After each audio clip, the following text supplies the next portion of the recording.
केवट प्रसंग। गंगा पार करनी थी, सो गंगा किनारे आए। लक्ष्मण जी ने केवट को पुकारा और पूछा, क्या तू हमें पार ले जाएगा? केवट अपनी नौका में से ही कहने लगा, मैं तुम्हारा मर्म जानता हूँ। लक्ष्मण जी ने कहा, अरे भाई, कौन सा मर्म जानता है तू? केवट ने कहा, राम के चरणों की धूल के स्पर्श से पत्थर की अहिल्या सजीव हो गई। मेरी नौका तो लकड़ी की है। रामचरण स्पर्श से मेरी नौका भी यदि स्त्री बन जाए तो मैं अपने कुटुंब का परिपालन कैसे करूंगा, और इस दूसरी स्त्री का क्या करूंगा? यदि मेरी नौका में आप बैठना ही चाहते हैं तो पहले मुझे रामचंद्र जी के चरण धोने की अनुमति दी जाए। उनके चरण धोकर धूल साफ करने के बाद ही मैं उन्हें अपनी नौका में बैठने दूंगा। केवट के प्रेमपूर्ण वचन से रघुनाथ जी को प्रसन्नता हुई। उन्होंने केवट को अपने पास बुलाया। वह लकड़ी का बर्तन लेकर आया और कहने लगा कि मेरी इच्छा है कि आपके चरण पखारूं। रामचंद्र सोच रहे हैं कि मेरे दोनों पांवों के स्वामी तो यहाँ हैं ही, अब तीसरा आ गया। वशिष्ठ जी ने न्याय किया था, निर्विकारी लक्ष्मण दक्षिण चरण की सेवा करेगा और सीता जी वाम चरण की। केवट भाग्यशाली था, वह दोनों चरणों की सेवा कर सका। गंगा जल से दोनों पांव पखारने लगा। बड़ी लगन से पांव पखारे। मेरी इच्छा पूर्ण होने दीजिए। जिन चरणन की चरण पादुका भरत रहो लो लाई, सोई चरण केवट धोए लीने तब हरि नाव चलाई, भजमन राम चरण सुखदाई। यह केवट पूर्व जन्म में क्षीर समुद्र में कच्छप था। वह नारायण की चरण सेवा करना चाहता था। लक्ष्मी जी और शेष ने अनुमति नहीं दी। अब लक्ष्मी जी सीता बनी है और शेष लक्ष्मण। अगले जन्म में तो आपने मुझे नारायण की सेवा करने नहीं दी थी। आज आप दोनों खड़े हैं और मैं सेवा कर रहा हूँ। केवट ने राम, लक्ष्मण, सीता को गंगा पार करा दिया। केवट ने उनको साष्टांग प्रणाम किया। राम जी ने सोचा कि इसे कुछ देना चाहिए, किंतु क्या दूं? मेरे पास तो कुछ है ही नहीं। सीता जी राम जी का मनोभाव जान गई। उन्होंने अपनी अंगूठी राम को दे दी। रघुनाथ केवट को वह अंगूठी देने लगे। हम तुझे दाम के रूप में नहीं, सेवा के उपहार के रूप में यह देते हैं।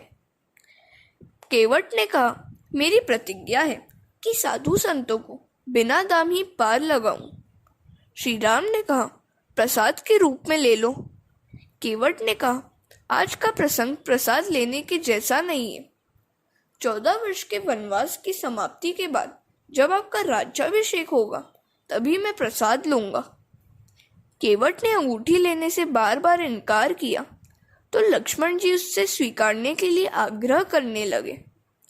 तो केवट ने कहा, मैं और राम एक ही जाति के हैं, मैं अपने भाई से दाम कैसे लूं?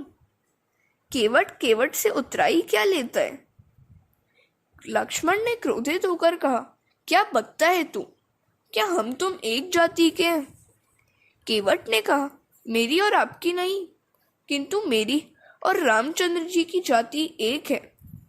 मैं गंगा नदी का केवट हूँ, लोगों को गंगा पार कराता हूँ। तो रामचंद्र जी संसार सिंधु के केवट हैं, लोगों को संसार सागर पार करा देते हैं। इस जीव को भी संसार सागर किनारे लगा दीजिएगा। जासु नाम सुमिरत एक बारा, उतरहि नर भव सिंधु अपारा। राज्याभिषेक के समय केवट आ नहीं सका था क्योंकि रामचंद्र विमान द्वारा अयोध्या लौटे थे, किंतु रामचंद्र ने उसे याद करके गुहक द्वारा प्रसाद भिजवाया था। हरे कृष्ण। तीनों वन में आगे बढ़ने लगे। सीता जी साहजिक विवेक और संकोच से चलती थी। आगे राम चल रहे थे, बीच में सीता जी और अंत में लक्ष्मण जी। राम और लक्ष्मण के बीच चल रही सीता जी की शोभा की क्या बात करें। ब्रह्म जीव बिच माया जैसी, मानो जीव और ब्रह्म के बीच माया चल रही है। पगडंडी बड़ी संकरी थी। लक्ष्मण कांटों पर चल रहे थे। राम से यह देखा नहीं गया। उन्होंने लक्ष्मण को आगे और स्वयं सीता के पीछे चलने लगे। रास्ते में मुकाम किया। गांव के लोग दर्शनार्थ आए। स्त्रियां सीता जी को वंदन करती जा रही थी। ग्रामजन आपस में बात कर रहे थे। ऐसे सुकुमारों को वन में भेजते हुए कैकेयी को लाज भी न आई। गांव की स्त्रियों ने सीता जी से पूछा, ये दोनों आपके क्या लगते हैं? सीता जी ने कहा, जो गोरे हैं वह मेरे देवर जी हैं। राम का परिचय शब्द से नहीं, आंखों के संकेत से दिया। श्रुति ने भी परमात्मा का वर्णन निषेधपूर्ण ही किया है। न एति न एति। राम सीता ने दर्भासन पर शयन किया। गुहक और लक्ष्मण जी चौकसी करने लगे। गुहक ने कैकेयी के विषय में कटु वचन सुनाए तो लक्ष्मण जी उसे समझाने लगे। यह उपदेश लक्ष्मण गीता नाम से प्रसिद्ध है। मुखस्य दुखस्य न कोपी दाता। मनुष्य को उसका कर्म ही सुख या दुख देता है। इस सृष्टि का आधार ही कर्म है। इसी कारण से ज्ञानी महात्मा किसी को भी दोषी नहीं मानते हैं। रामचंद्र जी स्वेच्छा से ही वनवासी बने हैं। सीता राम के चरणारविंद का नित्य स्मरण ही परमार्थ है। सखा परम परमार्थु एहु, मन क्रम वचन राम पद नेहु। सुख दुख का कारण जो अपने अंदर ही खोजे वह संत है। ज्ञानी पुरुष सुख दुख का कारण बाहर नहीं खोजते हैं। मनुष्य के सुख दुख का दाता बाहर जगत में कोई नहीं है। यह कल्पना ही भ्रामक है कि मुझे कोई सुख दुख दे रहा है। ऐसी कल्पना तो अन्यों के प्रति वैर भाव जगाएगी। वस्तुतः सुख या दुख कोई दे नहीं सकता। यह मन की कल्पना मात्र है। सुख दुख तो कर्म का फल ही है। सदा सर्वदा मन को समझाओ कि उसे जो सुख दुख अनुभव हो रहा है वह उसी के कर्मों का फल है। को न काहू सुख दुख कर दाता, निज कृत कर्म भोग सबु भ्राता। राम तो परमानंद स्वरूप है। जो उनका स्मरण करते हैं उन्हें दुख नहीं होता, सुख ही होता है।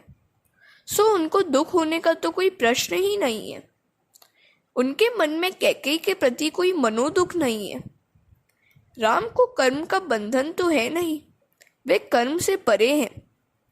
वे अपनी इच्छा से ही प्रकट होते हैं। जीव को अपने कर्म के कारण जन्म लेना पड़ता है। ईश्वर स्वेच्छा से प्रकट होते हैं। फिर भी परमात्मा लीला करने के लिए प्रकट हुए हैं। सो कर्म की मर्यादा में रहते हैं। जगत के सामने एक आदर्श रखते हैं कि स्वयं परमात्मा होते हुए भी कर्म के बंधन में है। वे स्वेच्छा से ही अवतरित हुए हैं। जीव अपने कर्म से जन्म लेता है। हरे कृष्णा। राम कथा कई ग्रंथों में वर्णित की गई है। कैकेयी ने राम को वनवास दिया। कौशल्या माता को अति दुख हुआ। रामचंद्र कहते हैं कि यह मेरे कर्मों का ही फल है। पूर्व जन्म में मैंने कैकेयी को दुख दिया था, उसका ही यह फल है। मैंने परशुराम अवतार में जो किया उसका फल इस अवतार में पा रहा हूँ। पूर्व जन्म में कैकेयी जमदग्नि ऋषि की पत्नी रेणुका थी। परशुराम उन्हीं के पुत्र थे। एक बार गंधर्व चित्रसेन कई अप्सराओं के साथ सरोवर में विहार कर रहा था। रेणुका ने यह दृश्य देखा तो उसके मन में भी विकार जागा और कुछ असंतोष भी। इन अप्सराओं को जैसा सुख मिल रहा है वैसा तो कभी मुझे मिला ही नहीं है। रेणुका को लौटने में देर हुई। जमदग्नि जान गए कि रेणुका ने मन से व्यभिचार किया है। जमदग्नि खिन्न हो गए। उन्होंने पुत्र से कहा, तेरी माता ने पाप किया है, उसकी हत्या कर दे। पिता की आज्ञा सुनकर बिना कुछ सोचे विचारे ही परशुराम ने रेणुका का सिरोच्छेद कर दिया। रामचंद्र कौशल्या को समझा रहे हैं कि उस जन्म में मैंने माता को दुख दिया, सो इस जीवन में वह मुझे दुख दे रही है।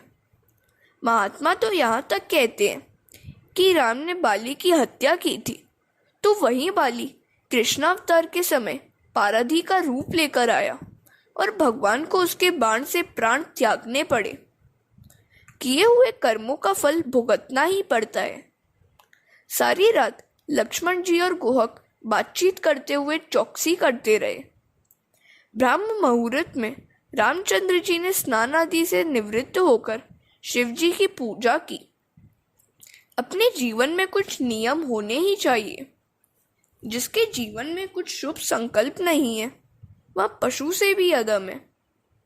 नियम के पालन के अभाव में मनुष्य पशु से भी बदतर हो जाता है।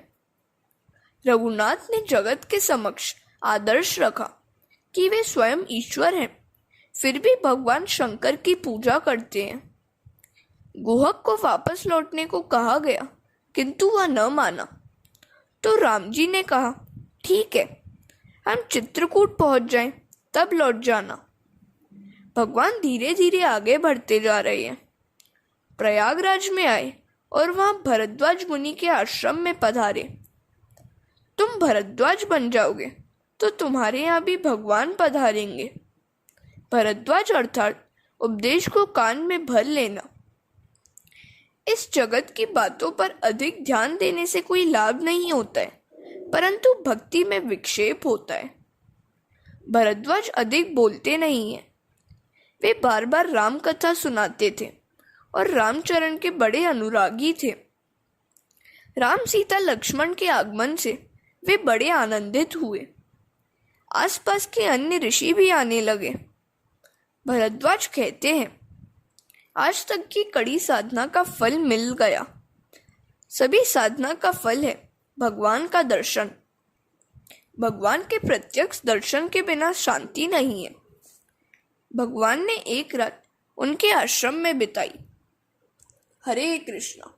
श्री नारद जी द्वारा वाल्मीकि उद्बोधन प्रसंग। दूसरे दिन प्रातः काल में राम ने मुनि से कहा कि वाल्मीकि आश्रम का मार्ग दिखलाने के लिए किन्हीं मुनि कुमारों को हमारे साथ भेजिए। 2-4 ऋषि कुमार साथ साथ आए। सभी वाल्मीकि आश्रम में आ पहुंचे। वाल्मीकि ने समाधि भाषा में राम कथा लिखी है। राम जी के प्राकट्य के पूर्व ही वाल्मीकि ने रामायण लिख दी थी। वे तो आदि कवि हैं। उनके मुख से ही सर्वप्रथम श्लोक प्रकट हुआ था। इससे पहले कोई श्लोक था ही नहीं। प्रथम श्लोक क्रौंच वध संबंधी है। किसी पारधी ने एक क्रीड़ारत क्रौंच युगल पर तीर छोड़ा तो एक पंछी मर गया। वाल्मीकि इस दृश्य को देखकर बड़े दुखी हुए। उन्होंने उस पारधी को श्राप दिया। इस श्लोक के 2 अर्थ हैं, एक सामान्य और दूसरा राम संबंधी। वाल्मीकि आश्रम में श्री राम, जानकी और लक्ष्मण पधारे। श्री राम ने वाल्मीकि से कहा, आप तो त्रिकालदर्शी हैं।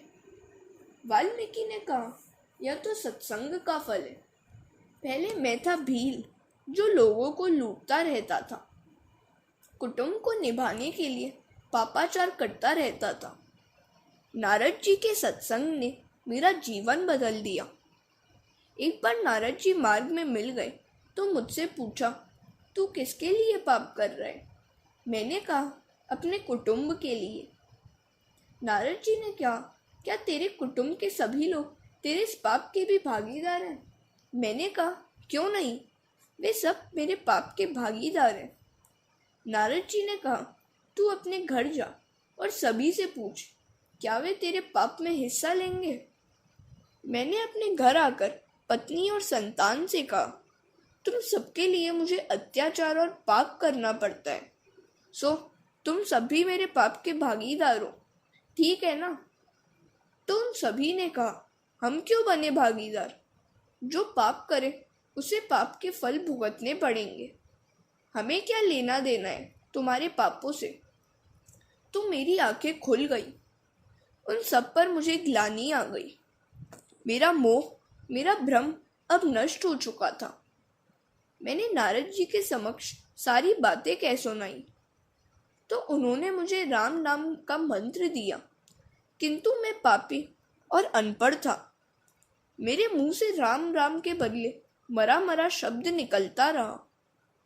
राम नाम का जप ठीक से नहीं कर सका, मैं तो उल्टा ही जप करता रहा। किंतु प्रभु ने मुझ पर कृपा की और मेरा उद्धार किया। सोई जानही जेहू देहू जनाई, जानत तुम्हें तुम्हारी हो ही जाई। आप कृपा करके जिसे अपने स्वरूप का ज्ञान कराते हैं, वही आपको जान सकता है। आपको जानने के बाद वह भी आपका ही स्वरूप बन जाता है। तुलसीदास जी ने रामायण में पूर्णाद्वैत का वर्णन किया है। आगे भगवान और भक्त में कोई भेद ही नहीं रह जाता है। हरे कृष्ण। रामचंद्र जी ने वाल्मीकि जी से कहा, हम वन में रहना चाहते हैं, हम कहाँ रहें? हमें कोई अच्छा सा स्थान बताने की कृपा कीजिए। वाल्मीकि ने कहा, वैसे तो आप कहाँ नहीं हैं, जहाँ आप ना हो ऐसा एक भी स्थान कहीं नहीं है। आप तो सभी स्थान में हैं, आप तो भक्तों के हृदय में भी हैं। इन चौपाइयों में बताए गए लक्षण आप में आएंगे तो भगवान आपके हृदय में भी वास करेंगे। जिनके श्रवण समुद्र समाना, कथा तुम्हारी सुभग सरिनाना, बरही निरंतर हो ही न पूरे, तिनके हिय तुम कह ग्रह रूरे। काम क्रोध मद मान न मोहा, लोभ न क्षोभ न राग न द्रोहा, जिनके कपट दंभ नहीं माया, तिनके हृदय बसहु रघुराया। सबके प्रिय सबके हितकारी, दुख सुख सरिस प्रशंसा गारी, कहि सत्य प्रिय वचन विचारी, जागत सोवत सरन तुम्हारी। तुम्हि छाड़ी गति दूसरी नाही, राम बसहु तिनके उर माही। जननी सम जानहि पर नारी, धनु पारव विष ते विष भारी। जे हर्षहि पर संपत्ति देखी, दुखित होहि पर विपत्ति बिसेखी। जिनहि राम तुम प्राण पियारे, तिनके मन शुभ सदन तुम्हारे। स्वामी सखा पितृ मातु गुरु, जिनके सब तुम तात, तिनके मन मंदिर बसऊ, सिय सहित दो भ्रात। अध्यात्म रामायण के श्लोकों का यहाँ भाषांतर है। भक्तों के 14 लक्षण इनमें कहे गए हैं। वाल्मीकि कहते हैं, प्रभु आप निवास के लिए मुझसे स्थान पूछते हैं, किंतु आप कहाँ नहीं हैं। नाथ आप तो लीला कर रहे हैं, आप चित्रकूट पर्वत पर निवास कीजिए। श्रीमद् भागवत समाधि भाषा में है, वाल्मीकि रामायण भी समाधि भाषा में है। चित्त ही चित्रकूट है। अंतःकरण में परमात्मा के स्वरूप का सतत ध्यान करें, तभी उसे चित्त कहते हैं। परमात्मा का चिंतन सतत हो तभी चित्त कहा जाता है। चिंतन करना चित्त का धर्म है, निश्चय करना बुद्धि का धर्म है, संकल्प करना मन का धर्म है। एक ही अंतःकरण के भेद है। पाप होता है अज्ञान से। परमात्मा यदि चित्त में आए तो जीव कृतकृत्य होता है। लक्ष्मण वैराग्य है, सीता जी पराभक्ति का स्वरूप है, राम परमात्मा है। जब भी संकल्प करो शुभ ही करो। हमेशा मानो कि परमात्मा चित्त में बसते हैं। रघुनाथ जी मंदाकिनी के किनारे पधारे। वहां अत्रि ऋषि का आश्रम है। वे वयोवृद्ध ऋषि हैं। उनका गंगा स्नान का नियम था, किंतु जा नहीं पाते थे। सो अनुसूया ने गंगा जी से प्रार्थना की कि वे उनके आश्रम में प्रकट हो। उनकी प्रार्थना से प्रसन्न होकर गंगा जी वहां प्रकट हुई। तुलसीदास जी को चित्रकूट के घाट पर रघुनाथ जी के दर्शन हुए। चित्रकूट के घाट पर भई संतन की भीड़, तुलसीदास चंदन घिसे, तिलक करें रघुवीर। तुलसीदास जी जब राम को पहचान नहीं पाए थे, सो हनुमान जी ने तोते का रूप लेकर यह दोहा 3 बार सुनाया था। सोचिए, पाप का मूल चित्त में है। पाप होता है अज्ञान से। इस चित्त में यदि रघुनाथ जी आए तो चित्त विशुद्ध होता है।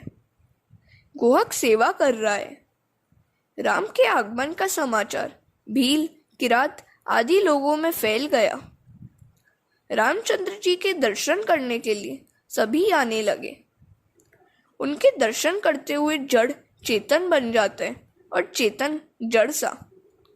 कुशल मंगल पूछा गया। प्रभु जी, आपके दर्शन से हमारा कल्याण हो गया, पाप छूट गया, स्वभाव बदल गया, जीवन सुधर गया। यहाँ के वन, पहाड़, गुफा आदि सब हमारे देखे और जाने पहचाने। हम आपके सेवक हैं, आप जहाँ चाहें हम आपको ले जाएंगे। रामचंद्र जी चित्रकूट में विचारे। रामचंद्र जी चित्रकूट में विराजे। तब से चित्रकूट के वृक्ष, फूल और फल भरे हुए हैं और झूमने लगे हैं। प्रतिदिन कई ऋषि मुनि राम जी के दर्शन को आते रहते थे। राम के चरित्र का वर्णन कौन कर सकता है? एक एक अक्षर महापातक का नाश है। हरे कृष्णा।